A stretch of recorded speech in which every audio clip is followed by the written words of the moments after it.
Oh, hi, good morning. How are you today? Today is April 1, 2022. So, kumusta ka pala? Alam mo, may message ako sa iyo today. And if you like this message, so keep on watching. And if you don't like, so just keep on scrolling. Right? Are you ready? Alam mo, um, proud na proud ako sa iyo. Despite of all the challenges, despite of all the trials and tribulations you've been encountering on the way, napakatatag mo at despite sa kadami-dami mo nang napagdaanan sa buhay, simula nung ikaw bata pa hanggang ngayon, di ba? So almost every day you've encountered a lot of pains, problems, pero lumalaban ka pa rin. Kaya I am so proud of you. Alam mo, hindi pa man sa ngayon natutupad yung mga goals mo sa buhay, yung mga pangarap mo sa buhay. But it's okay.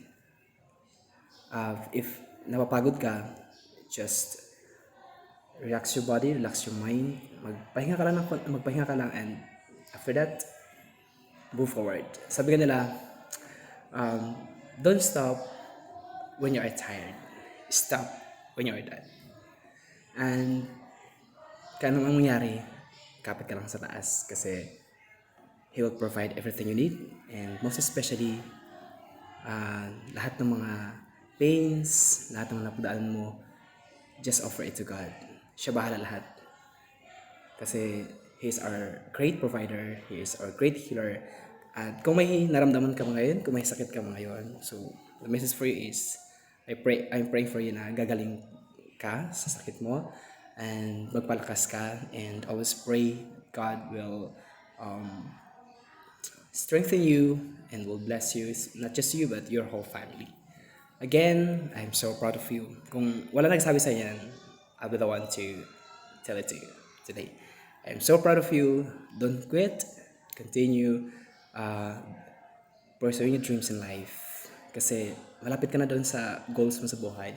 Malapit ka na maging successful. Malapit ka na maging, shall I say, baka millionaire, di ba?